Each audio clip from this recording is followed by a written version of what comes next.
મહત્વના સમાચાર પર નજર કરીશું। એક મહત્વના સમાચાર સામે આવી રહ્યા છે। સુરેન્દ્રનગર જિલ્લામાં પ્રથમ વખત ખનીજ માફિયાઓ તડીપાર થશે।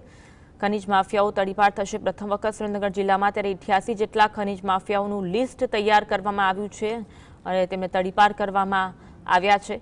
તંત્રએ સુરેન્દ્રનગર પોલીસ વડાને 88 ખનીજ માફિયાઓનું લિસ્ટ સોંપ્યું છે, જેમાં 88 જેટલા ખનીજ માફિયાઓ છે જેમને તેમની વિરુદ્ધ તડીપારની કાર્યવાહી કરવામાં આવશે।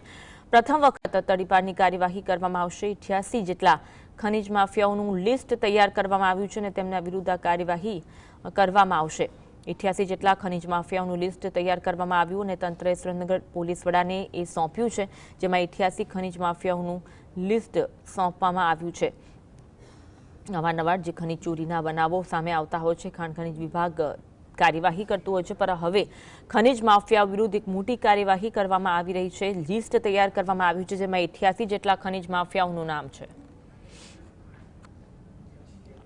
આજ અંગે વધુ વાત કરીશું। સંવાદદાતા ફઝલ અમારી સાથે લાઈવ જોડાયા છે। ફઝલ, 88 જેટલા ખનીજ માફિયાઓ વિરુદ્ધ તડીપારની કાર્યવાહી કરવામાં આવશે, લિસ્ટ સોંપવામાં આવ્યું છે, વિગત જણાવશો?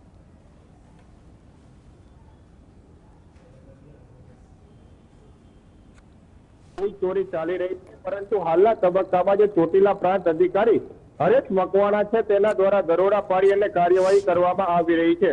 અત્યાર સુધીમાં 800 જેટલા ગેરકાયદેસર કાર્બોસેલની ખાણો છે તે ઝડપી પાડવામાં આવી છે અને ખનીજ માફિયાઓ વિરુદ્ધ લેન્ડ ગ્રેબિંગ અંગેના ગુનાઓ દાખલ કરવામાં આવ્યા છે। પરંતુ હવે ખનીજ માફિયાઓ દ્વારા તે છતાં પણ આ ખનીજ ચોરી છે તે બંધ કરવામાં નથી આવી રહી। સુરેન્દ્રનગર જિલ્લાના થાનગઢ અને મૂડી પંથકના પેટાળમાંથી કાર્બોસેલ મળી આવતો હોય છે, ત્યારે ખનીજ માફિયાઓ છે તે દર મહિને કરોડો રૂપિયાની ખનીજ ચોરી કરી અને સરકારની તિજોરીને અને તંત્રની તિજોરીને નુકસાન પહોંચાડી રહ્યા છે। ત્યારે હવે જે રેડ કરવામાં આવી રહી છે તેના તબક્કામાં હવે ખનીજ માફિયાઓ સામે પગલાં ભરવાની શરૂઆત કરી દેવામાં આવી છે। પ્રથમ વખત એક પ્રકારનો નિર્ણય કરવામાં આવ્યો છે કે સુરેન્દ્રનગર જિલ્લાના 88 જેટલા ખનીજ માફિયાઓનું લિસ્ટ છે તે તૈયાર કરવામાં આવ્યું છે।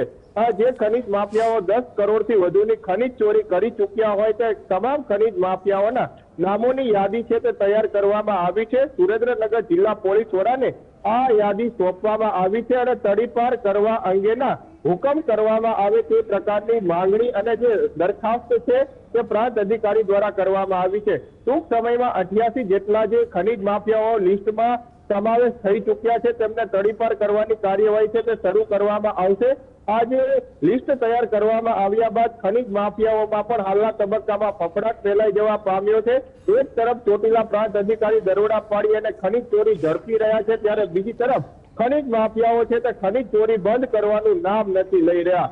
તે વચ્ચે હવે 88 જેટલા ખનીજ માફિયાઓનું લિસ્ટ તૈયાર કરી અને તેમને તડીપાર કરવા અંગેની કાર્યવાહી કરવાની શરૂઆત છે તે તંત્ર દ્વારા કરી દેવામાં આવી છે। ટૂંક જ સમયમાં સુરેન્દ્રનગર જિલ્લાના પોલીસ વડા પ્રેમસુખ ડેલુ છે તેના દ્વારા જે લિસ્ટ તૈયાર કરવામાં આવ્યું છે તેવા 88 જેટલા ખનીજ માફિયાઓ વિરુદ્ધમાં દરખાસ્ત પાસ કરવામાં આવશે અને ત્યારબાદ તેમના ઉપર તડીપાર કરી અને તે સુરેન્દ્રનગર જિલ્લામાં વસવાટ ન કરી શકે તે અંગેની કાગળ કામ કરી અને તેમને તડીપાર કરી અને અન્ય જિલ્લાઓમાં મોકલવામાં આવશે, જેને લઈને સુરેન્દ્રનગર જિલ્લામાં ચાલતી બેફામ ખનીજ ચોરી અટકી શકે અને જે વારંવાર તંત્ર દ્વારા બુરવામાં આવતા ખનીજના ખાડાઓ છે તે રીઓપન ન થાય અને આ જે ખનીજ માફિયાઓ છે તેમની સામે કડક પગલાં ભરાય તે પ્રકારની તૈયારી હવે તંત્ર દ્વારા શરૂ કરવામાં આવી છે। પ્રથમ તબક્કામાં નિર્ણય કરવામાં આવતા હાલમાં ખનીજ માફિયાઓમાં પણ ફફડાટ ફેલાઈ જવા પામ્યો છે। જી આભાર ફઝલ, જોડાવા માટે અને માહિતી આપવા માટે।